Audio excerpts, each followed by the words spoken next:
The Erie and Central New York Railroad was first graded in 1870 and was abandoned and the bridges rotted. Reconstruction was started in 1895, opened May 1, 1898, and sold to the Delaware, Lackawanna and Western Railroad in 1903. The railroad ran from Cortland Junction to Cincinnatus, and an extension to Hancock or Deposit was planned. A reprinted version of the official guide of the railways for February 1901 contains a rare separate entry for this company when it was independent. John R. Bland of Baltimore was listed as the trustee, indicating that the railroad was bankrupt at that time. Its president and general agent, Charles O. Scull, was also from Baltimore.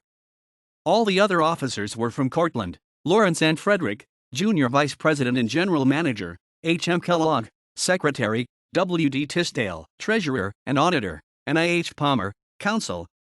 Further examination of the entry on page 111 of the official guide for February 1901 reveals that on a typical day, except Sunday, the pattern of passenger train service was that train number 2 left Cincinnatus daily and covered the 18.8 miles to Cortland in an hour and 10 minutes.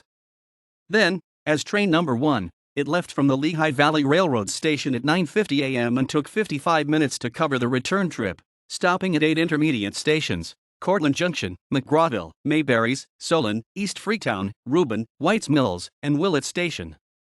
Arriving at 10:45, it paused and then became number 6, departing Cincinnatus at 12:15 p.m., getting back to Cortland at 1:30 p.m. At 2:45, running as number 5, it made an eastbound trip, getting back to Cincinnatus at 4:01 p.m. After a layover of an hour, as number 4, the train left for Cortland at 5 p.m. and arrived at 5:50 p.m.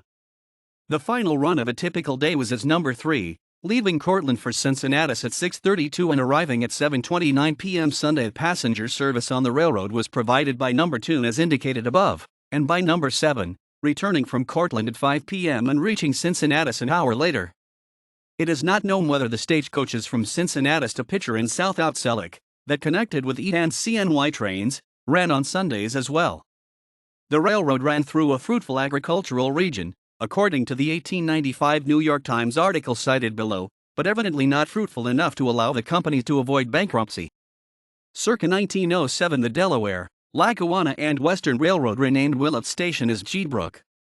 By 1911 it had reduced passenger service to double daily service, single daily on Sundays.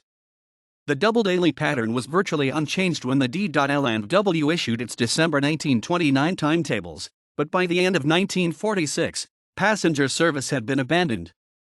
The freight schedule near the end was reduced to 2 round trips per week, with stops at McGraw, East Freetown, and Cincinnatus. In June 1960, the Delaware, Lackawanna and Western Railroad petitioned the Interstate Commerce Commission for permission to abandon the line. The GOS made its final run on December 29, 1961 from Cincinnatus to Cortland with 7 empty cars. The 18 miles of track along with 18 bridges were removed and sold for scrap by Erie Lackawanna in 1962. A section from Cortland Junction to Polkville was partially rebuilt for an industrial spur about 1999,